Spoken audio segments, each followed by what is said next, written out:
Нам от него, от Николая, ничего не нужно.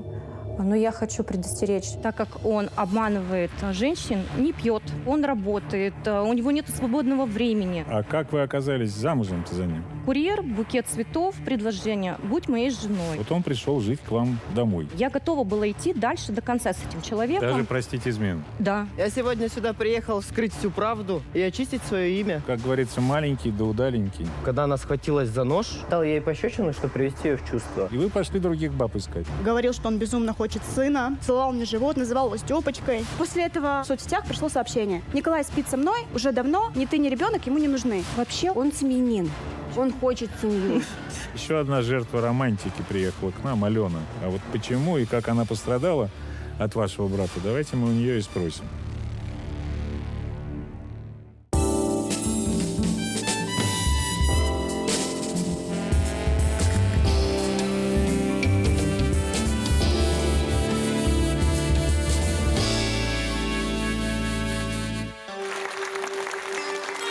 Добрый день. Есть такие устойчивые архетипы, образцы поведения в обществе, которые позволяют народу делать заключение. Скажем, там, все бабы дуры, все мужики козлы. Сегодня речь пойдет, по-моему, и о том, и о другом.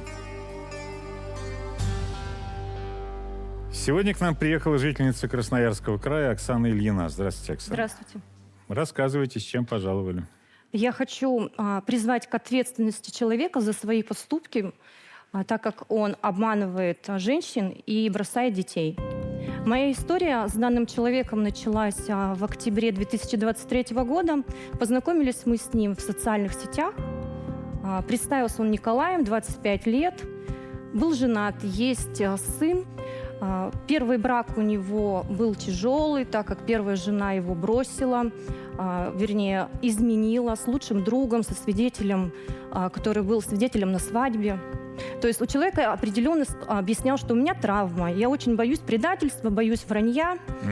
Первое с ним знакомство, мы с ним встретились, дарил цветы, узнал, что у меня тоже есть дети, обязательно, то есть внимание уделял моим детям. То есть с детьми я не знакомила, но вкусные подарки он всегда передавал. То есть позиционируя себя, то, что человек внимательный. Наше общение с ним прервалось после того, как он сделал выводы про меня, что я несерьезная женщина и не готова к серьезным отношениям. Потому что мы с ним, я его пригласила к себе домой, то есть не было детей, мы провели время, и он видит, что у меня реакции, то есть мои действия к нему не меняются. То есть я не тяну какие-то определенные события в нашей жизни, чтобы вместе жить на одной территории. Он мне об этом сообщил, что почему ты не хочешь дальше продолжать наши с тобой отношения, то есть развивать. Я ему объяснила, у меня 2 детей. Я не готова так быстро сразу жить, то есть я тебя не знаю. На что он сильно обиделся. Вообще он сказал, что значит у тебя кто-то есть, и ты вообще несерьезная женщина. И все на этом. Наше с тобой общение закончилось. В январе месяце 24 году меня он поздравил с Новым годом, я ему тоже поздравила.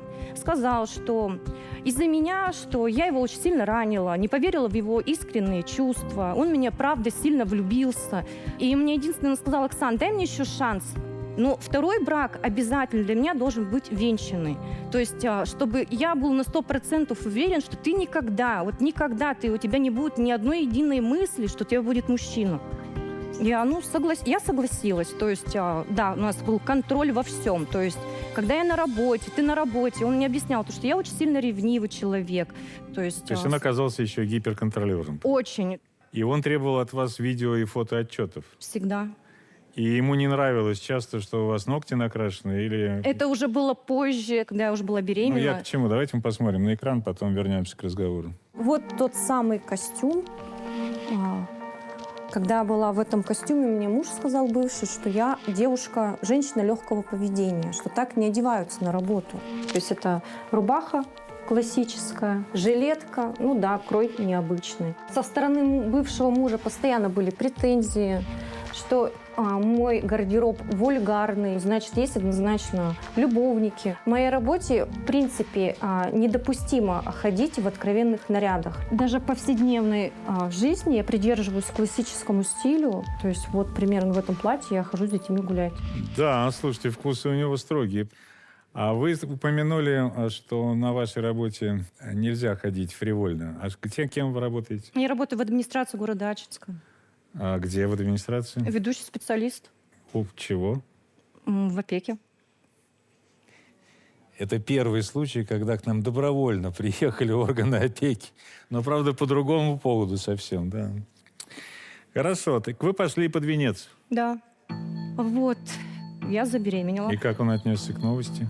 Он обрадовался. Мы с ним съездили в женскую консультацию, ставили на учет. Значит, я сделала УЗИ. Он узнал, что будет мальчик. Тоже был рад. Слушайте, ну пока это звучит все как идиллия. А когда она начала рушиться, из-за чего? Идиллия у нас начала рушиться, когда у меня уже срок был довольно-таки приличный. Когда я понимала, что наши ссоры, эмоциональные качели в семье начали происходить. В июне месяце он уезжает к родителям, помогать отцу, что у отца хозяйство. Всегда приезжал, мог ночью приехать, не предупреждая, дома ли я, спит ли со мной ребенок, может быть, мужчина здесь рядом лежит.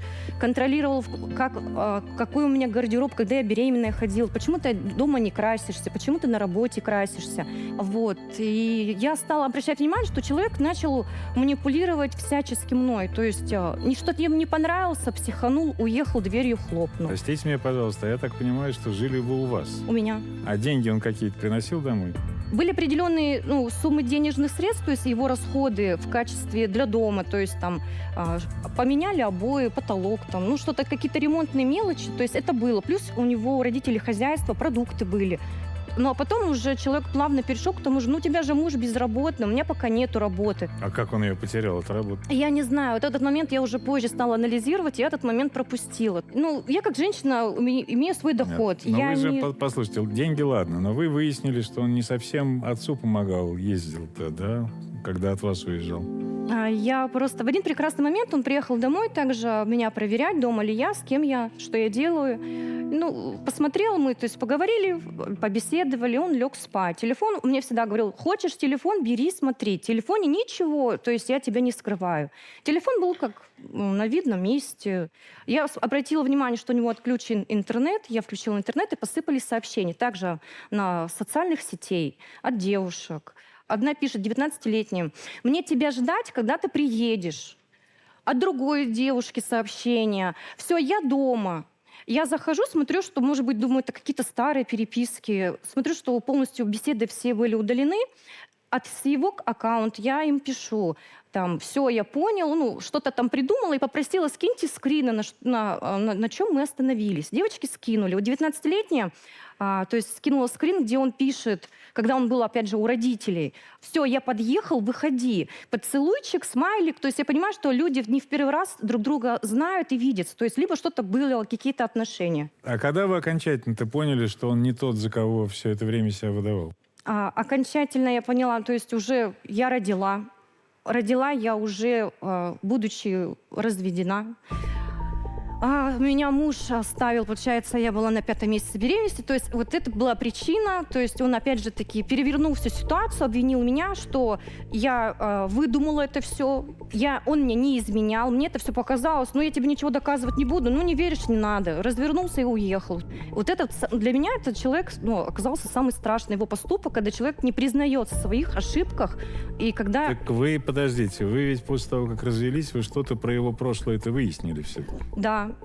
История у него очень такие впечатлительные оказались, почему, в принципе, и здесь, в данной студии.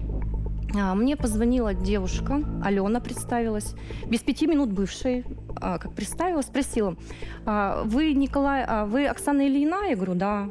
А Николай Ильин вам знаком? Это ваш бывший муж? Я говорю, да, это мой бывший муж. Думаю, что-то случилось. А у вас есть, правда, ребенок общий?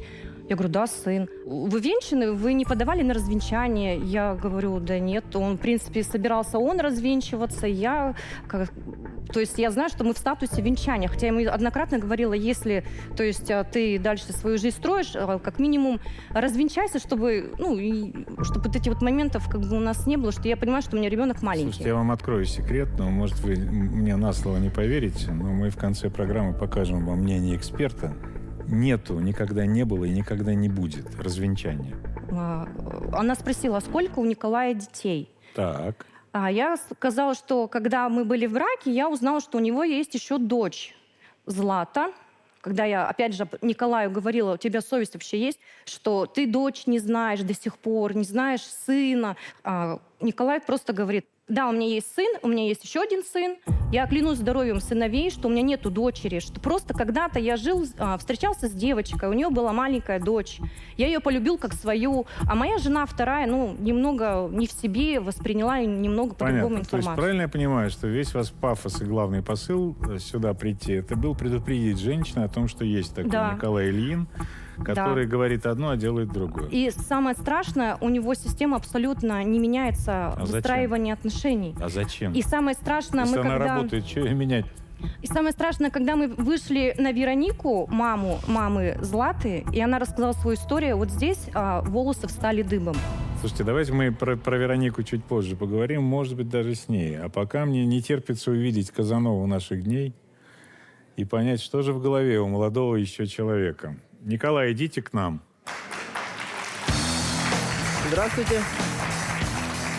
Я сегодня сюда приехал, чтобы, во-первых, вскрыть всю правду Мгм. и очистить свое имя.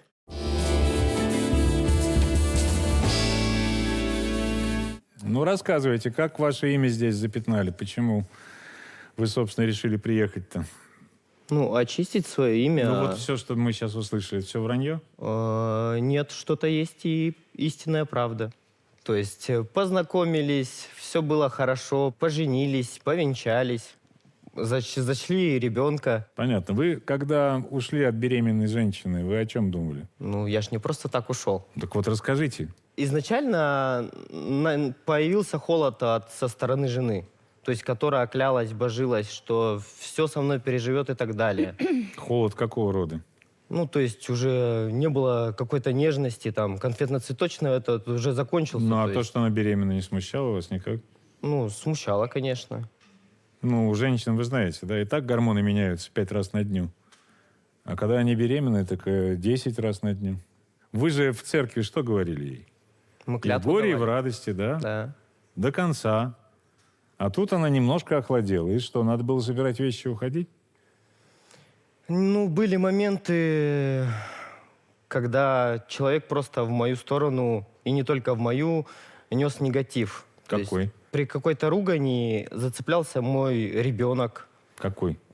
второй, У вас сколько детей? трое, Все-таки трое.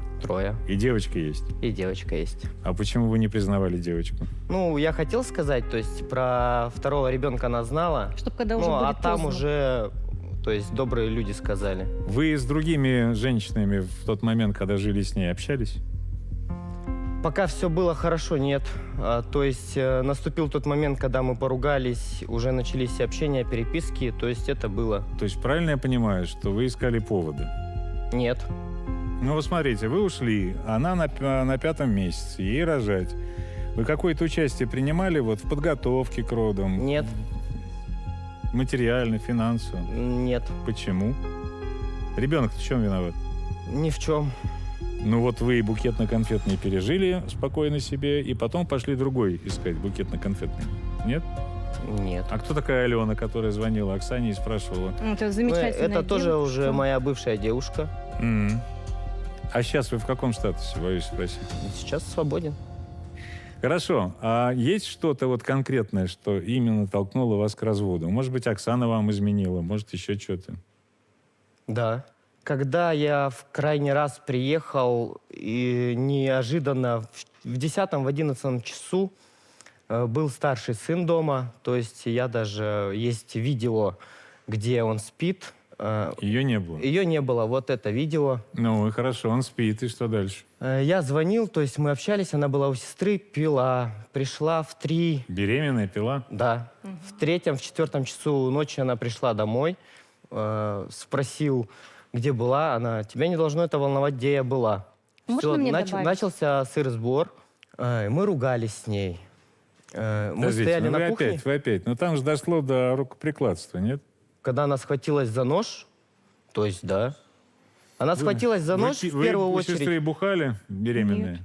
А? Я просто хочу рассказать, что у нас была очередная с ним ссора. Нет, смотрите, Я ушла к сестре. вы нам ничего не сказали про мордобой, а он между вами случился. Случился. Только Случился, я да. ему дала Давайте так, пощечину. вот и... послушайте, да, вот вы нам на месте показали, как развивались события того дня, когда брак рухнул. Давайте мы все вместе посмотрим. Интересно же. Начали ругаться. И в ходе ссоры она схватила нож, пугала меня. Повернула нож в мою сторону. Потом, ты убери нож, она его повернула на себя. Я говорю, ты дура, положи типа нож. Я дал ей пощечину, чтобы привести ее в чувство. То есть после этого она начала хвататься меня за шею. Я прикрывался, то есть била и ладошками, кулаками, как только не била, то есть я подставил руку. После этого я сдержал, увел в комнату, в детскую, ну так как там никого не было, и держал, пока она не успокоится. То есть у нее зверская вот это было, я не знаю, я первый раз ее вообще, такой видел. Был еще один случай, тоже была ссора, она уже была беременная, пошла покурить на балкон. Буквально я через минуту следом пошел. Выхожу, понимаю, что она не курит, а стояла, то есть балкон, это панорама, окно, и здесь тумбочка. То есть она встала на тумбочку и, сейчас брошусь. Мы как бы вообще с ней разговаривал. Понятно, что я придержал, говорю, ты что делаешь? То есть, она хорошо упертая, прям была в сторону улицы. Николай, ваша фантазия просто не знает границ. Это не фантазия, как это это правда. не фантазия? Мы послушаем Я сюда другие пришел в истории. программу. Так же, в программу. как вы оспаривали Все отцовство хотели на правды, ребенка. давайте правду Давайте будем говорить. правду, Вот это конечно. все правда было.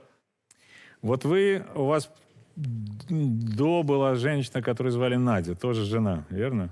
Не жена? Не жена. А ребенок у вас не женой был. Да. А вы, знаете, как это бывает часто у мужиков, особенно если они не совсем выросли. Здесь что-то не заладилось, новую бабу искать проблемно, может быть, к старой вернуться. А у него такая схема и есть? Были у вас такие попытки? Нет. Всегда. Как? Ну, Вы с как Надей нет? не пересекались, пока жили вместе? Нет, у нас было общение ради ребенка, а именно пересечек никаких не было. То есть вы с ней не спали? Нет. Понятно. А Оксана пыталась выяснять отношения с Надеждой, насколько я Да, понимаю? было такое. Это зачем? Она мстила вам, что ли? Это не месть была, это была ревность со стороны Оксаны. То есть это когда вы еще жили вместе Да, было? да. А что такое произошло? А у нас там? произошло, как обычно, у нас надежда стала сильно часто в нашей жизни проявляться. Я стала обращать внимание, что у нас Николай удаляет сообщения, где не с Надей переписываются.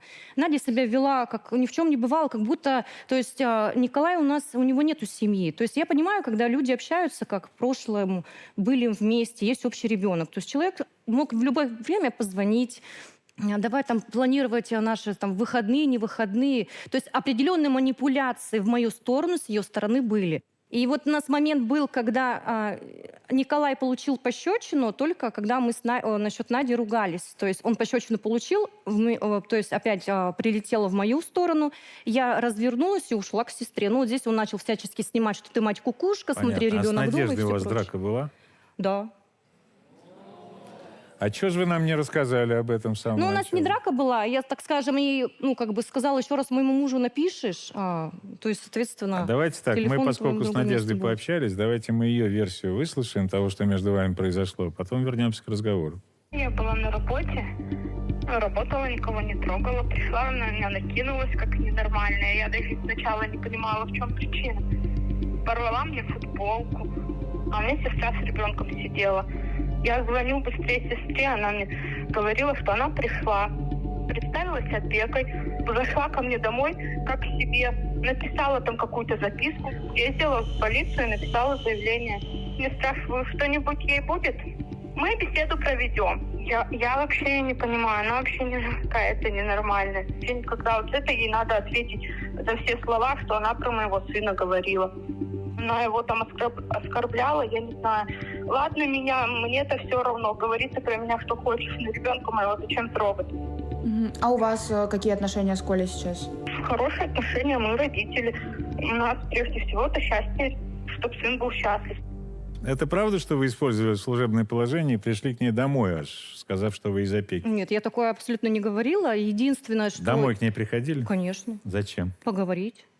На работу приходили, потом домой приходили? Да. А сына как ее называли? Мирон. Но она почему-то обиделась. Если бы- Обиделась касаемо тут совершенно другая ситуация, почему она обиделась, что я переходила на личности якобы. Единственное, когда Николай еще раз говорил о том, что когда я узнала, что Злата и Мирон одного года рождения, в 21 году дети родились, я у них спросила, а у вас вообще есть что-то святое? У Нади, когда была Вероника беременна, у тебя, что ты почему детей делаешь налево-направо в один год? Ты их там штампуешь, или тебе нужно поднять статистику какую-то? Про Веронику вы забыли, Злата есть, Мирон у вас один, с Ведь тещей, он-то, то есть, может быть, и получается... забыл про Веронику, а мы нет. Поэтому Вот. позвали ее в студию для того, чтобы она рассказала, как ей с вами жилось, чтобы вам было от чего защищать свое честное имя. Вероника, идите к нам. Здравствуйте, студия. Здравствуй, Николай. Здравствуй, Оксана. Ну, у вас какая история? История моя началась с того, что от одной из бывших девушек Николая, ну, от Алены в частности, буду говорить уже именами, я узнала, что Николай клянется, что у него нет дочери, клянется здоровьем моего ребенка, что у него нет этой дочери. То есть, ну, мне никогда фразы, что это не мой ребенок, Николай не произносил. А вы тоже в интернете познакомились? Да? Вот видите, я всегда говорил, что интернет — это зло. Ну Ну, вот я в то вам время конкретно. училась, у нас был как раз коронавирус. Мгм. Это было в апреле. В августе я узнала, что я беременна. Николай безумно хотел ребенка, говорил, что он безумно хочет сына, целовал мне живот, называл его Степочкой. То есть отношение ко мне было, извините, ну, прекрасное, я ничего не скажу. И так было до того, как мы поехали на второе УЗИ. Николай остался в машине, я зашла, значит, на само УЗИ. Мне сделали УЗИ и сказали, скорее всего, девочка. Я выхожу, сажусь в машину. Он мне говорит, ну что? Я говорю, доча. У Николая начинает шевелиться скулы, он начинает плакать. Всю дорогу до его сестры Зои мы ехали в полной тишине. Я поднялась в квартиру. Зоя мне спрашивает, ну что? Я стою, плачу. Она говорит, ну, судя по тому, что Колян не забежал там весь счастливый, значит, девочка. Ну, собственно, после этого момента у нас и пошло все в другую сторону. То есть Дайте отношения... догадаться. Он ушел от вас, когда вы были на 5-м месяце беременности. Да, совершенно верно. И в дальнейшей вашей судьбе участия не принимал. Ну, можно тогда я немножко продолжу? Я очень подвожу вас к тому, чтобы вы рассказали, как он приехал на выписку вашу из роддома. Я выхожу, Николай с Зоей был, тоже не даст соврать. Он мне подошел, сказал, я приехал к дочери, спасибо за дочь, подарил мне букет. Взял дочь, ну и вышел чуть вперед. Я была после Кесарева, естественно, мне тяжело было идти, я чуть позади осталась. Я выхожу, вот девочки сзади стоят за мной, это мои подружки, мы с ними жили, учились. Они меня берут под руки и говорят, Вероника, ты не волнуйся, но посмотри вон туда. Я смотрю туда, а там стоит девушка, ну, незнакомая мне. И они говорят, она с Николаем пришла. И она уже была беременна. Да, Надя. ну то есть я родила ребенка 29 марта 21 года, а в декабре 21 года у Николая был рожден сын. В прокат вышел фильм «Август», снятый по роману Владимира Богомолова «Момент истины». Август 1944 года. 3 советским контрразведчикам поручено в кратчайшие сроки разыскать разведгруппу противника. Сюжет по-настоящему захватывает. Уже на больших экранах. Николай, в чем Вероника провинилась перед вами? Расскажите нам. Вероника ни в чем не В провинилась. чем Оксана, мы уже поняли. Ни в чем не провинилась, как бы... А откуда такая синхронность действий? 5-й месяц, до свидания. Как бы просто, наверное, где-то в жизни ее больше сыграла роль, ну, мать. За нас уже решили, когда мы женимся Ну, и это, так слушайте, далее. это давняя Можно я максима. Жениться скажу, нужно на пожалуйста, сироте, по это этому понятно. поводу я да. ждала этого вопроса от Николая, точнее не вопроса, а аргумента. Потому что всегда, да, у меня звучала эта фраза, что я слышу только маму, что вот я прислушиваюсь к маме. Ну, извините, пожалуйста, мне было тогда 19 лет. Кого мне было слушать, если не маму? Если человек приехал, говорил, я женюсь на тебе, говорил? Да. Говорил, мы распишемся? Говорил. У меня было куплено платье? Нет.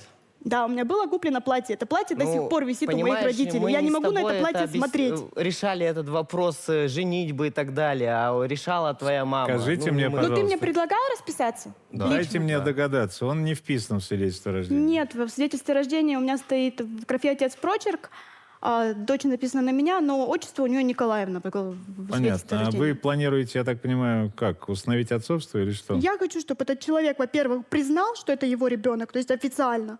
Во-вторых, чтобы он, ну, как-то помогал. Хорошо, а То что вам мешает признать девочку? Я признавал всегда дочь. Что значит признавал? Для этого надо оторвать задницу, пойти Признавал. Где сейчас это делают? В ЗАГС? В ЗАГСе? Да, в ЗАГС. И написать «я папа», а потом сдать алименты очередные. Я есть вы- признаю, что это То моя есть вы дочь. готовы это сделать? Да. Хорошо, Вероника, Я готов и помогать. он пообещал, Ты слышите? должен всем помогать детям. Сестра ваша, Ольга, она прям решительно готова дать отпор, отстоять честь семьи и сообщить нам всем, что Оксана чуть ли не черная вдова. Ну, по крайней мере, за ней тянется шлейф каких-то разбитых мужских судеб. О чем речь, я не знаю. Ну, давайте пусть Ольга ворвется в наш разговор. Здравствуйте. Оксан, ну не тебе говорить такие слова в сторону моего брата. У тебя у самой 3 детей, Какие? и они все от разных мужчин. И что? ты еще тем более работаешь в опеке. Слушайте, так в чем ваши претензии к Оксане? Я не понимаю, что она родила 3 детей от разных мужиков? Я вообще приехала в защиту своего брата.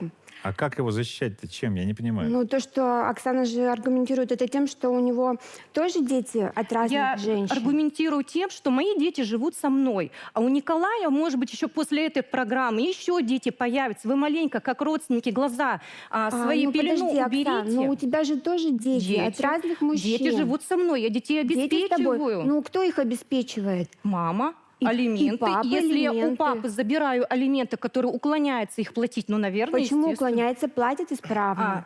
Давайте не будем говорить, почему уклоняется. Вы все прекрасно знаете. Николай не сразу сказал: хорошо, я буду помогать ребенку. Когда он оставил, сказал: придет время, подашь на алименты, подала на Да, это алименты. было. Слушайте, Подала сколько... на Давайте алименты. так, нет, подождите, Ольга. Сколько Злате лет сейчас? 4,5. 4,5. Где папа 4,5 года в жизни ребенка?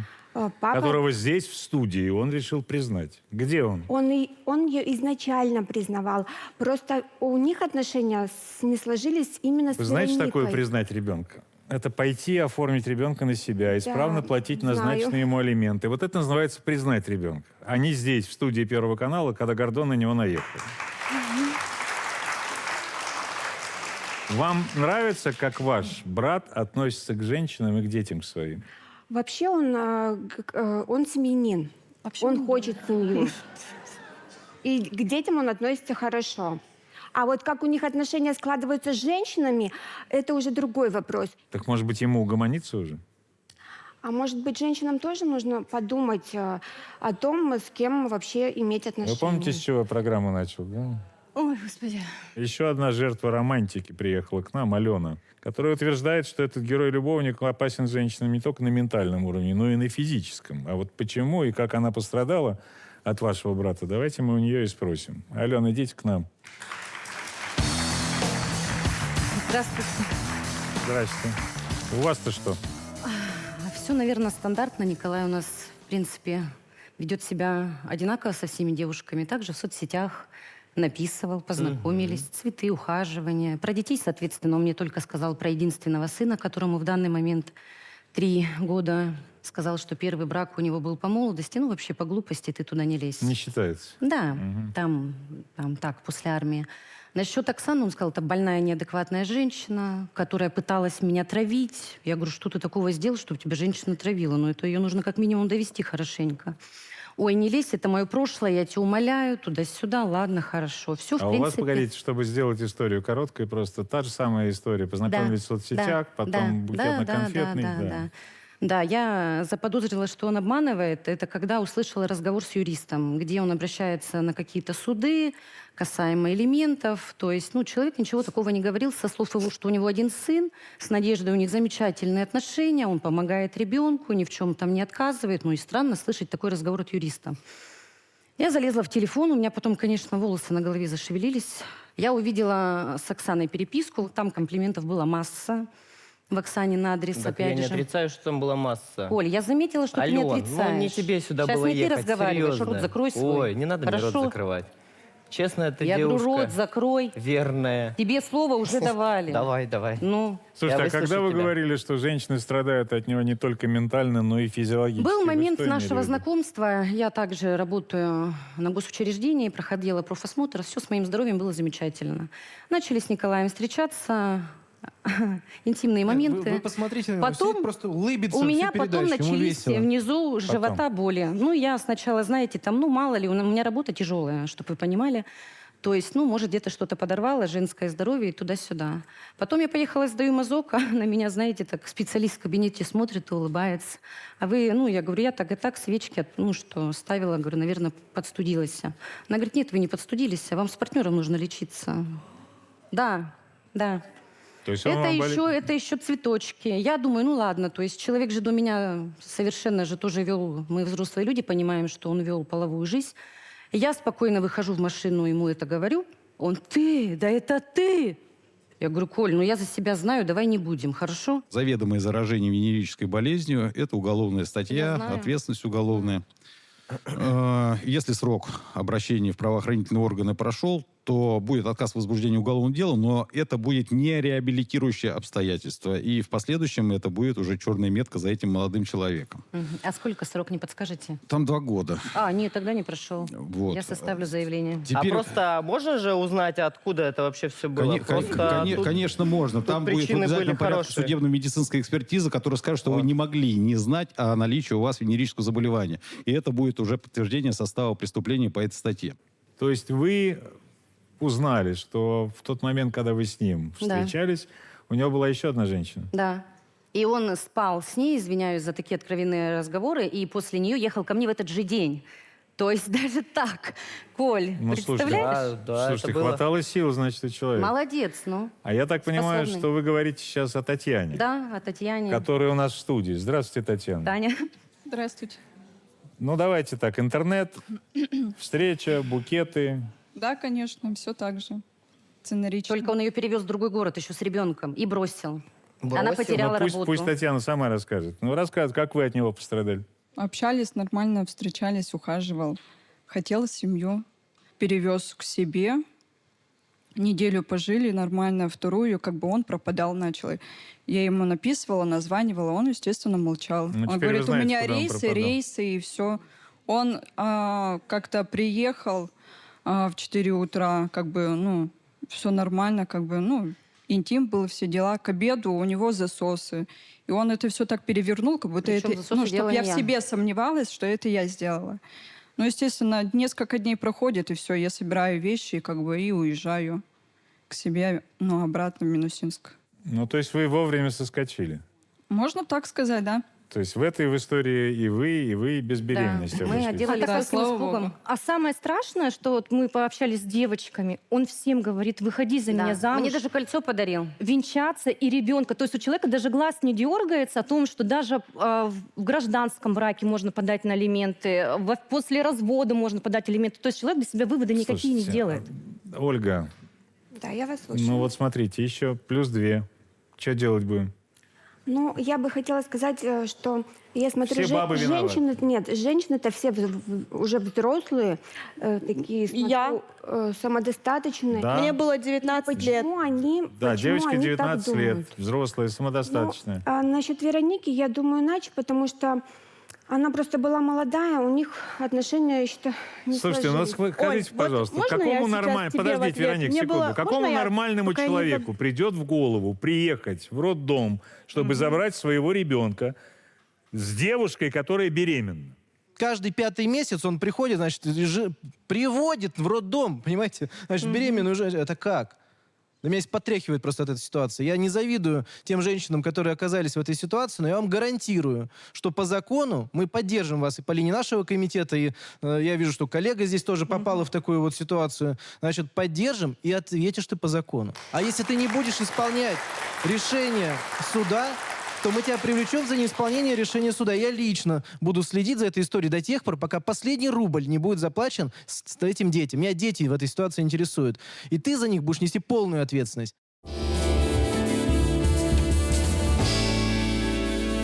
Идея про развенчивание, она откуда к вам пришла? А Николай? Это он меня убеждал, что он с ней развенчался. И он мне даже обещал предоставить какую-то бумагу. Я говорю, действительно, Да. у нас развенчивают? Да. Он, да, это бумага у моих родителей, я Да. тебе ее привезу. Ну, Коля, не было такого разговора? был. Николай, а Было. где бумажка-то? Да нету Я ее. не предоставлял. Он еще А не, вас не развенчали? напечатал. Он ее еще Как бы- вбил Нет, распечатать. ну что как бы? Чисто, что могут развенчать, по сути-то никто ничего не развенчает. Посмотрим. Конечно, невозможно представить, что церковь развенчивает. Ну что, это кощунство бы было? Ведь венчание – это то, что Бог творит. Не может и церковь разрушить то, что Бог созидает. Понятное дело, когда говорят о развенчивании, люди, богословски необразованные, иногда имеется в виду разрешение на второй брак. То есть если пострадавшая сторона, человеку в браке изменяли, его там били, в пьянство там ушел, в наркоманию ушел супруг, да, то, конечно, пострадавшая сторона подает на второе венчание и благословляет. Но если прям говорят, что ой, какой-то документ о развенчивании, это обязательно мошенники. Не верьте им. Ну, мошенник у нас тут один. Девушки, сами понимаете, да, на что повелись. Мгм. Вот теперь, когда глаза-то открыты, посмотрите на него. До сих пор в ужасе. Можно я про про это и глаза говорю. открыть? То есть я 4,5 года жила с мыслями, что это я во всем виновата. А мы все с этой Что мыслью это жили. с моим ребенком Мы что-то все не с так, этой что от мыслью него жили. можно отказаться. Девочки, вы все такие красивые, энергичные. Во-первых, мне очень странно и удивительно, как вы вот такие вот продуманные, достаточно эффектные, красивые женщины обратили внимание вот на такого мальчика. Я склоняюсь, наверное, чувство одиночества, может быть. Очень хотелось. Где-то сами дорисовали, где-то там сами придумали. Я его слепила из того, что было. Да, идеализировали его для себя. А потом, когда вот пришлось столкнуться с реалиями, сами же разочаровались, а теперь его же обвиняете. Мало того, как-то это все звучит, знаете, я скакала 3 дня и 3 ночи, чтобы сказать вам, как вы мне безразличны. Вот не хотелось бы, чтобы вот такие вот красивые, эффектные женщины цеплялись вот за такого мужчину, а просто выбросили его как ненужный хлам. Это вот просто балласт, который тащит вас на дно. Спасибо. Забудьте его. Смотрите, это как у Вишневского, как внезапно кончился диван. Все не вдруг. И на самом деле все проявления вот этих вот качелей, а ты такая, ой, не такая, а ты что-то с тобой не так, и с этим не так, это все изначально. Если мы, девушки, будут прислушиваться с самого начала к тому, как он себя ведет, где он меня ограничивает, а потом мы такие, ой, оказался вдруг, он не вдруг, он проявлял себя, но часто очень хочется, все закрыть глаза и вот услышать только то, что хочется слышать, что ты самая красивая, любимая, желанная. Все остальное, как-то оно мимо спускается. А потом оно дает себе знать. Поэтому, девушки, будьте внимательны тоже. Это тоже ваша ответственность. И вы все можете точно себя спасти, заранее предостеречь. Будьте внимательны. Знаете как, у любого ребенка в детстве формируются идеалы. Кто-то хочет Гагарином стать, кто-то не хочет Гагарином, кем-то другим. Да, вот тут он начитался, видимо, книжек про Дон Жуана, Казанову. Хочу только напомнить тебе, если ты внимательно книжки читал, и тот, и другой очень плохо кончил. Когда вот у меня детей забрали, мы стали бомжевать. Мы платим за нее долги. А что за долги? За квартиру, за воду, электричество. Я не буду за вас платить. там не За прописано. себя я буду платить, за вас нет. Почему у вас забрали 3 детей? Но я выпивала. Взяли их и отобрали. Я в коридоре вместе с ними дралась с опеками. Мы сейчас не пьем, у нас 4 детей. Вам дети зачем? Они мне нужны. А нахрена вы им нужны такие родители? Там слова менты, врачихи, бухло, вот что-то вот. Ты слышишь, что я тебе там тюрьма, выпивала, тут-то я тюрьма щас не пью. светит тебе, тюрьма! Вы что сочиняете-то? Вы нам должны элементы. Я никому не должен. У нас еще есть один брат, 3-й, Федор. Вот и встречайте своего брата. Он приехал к нам в студию вместе со своим опекуном Надеждой.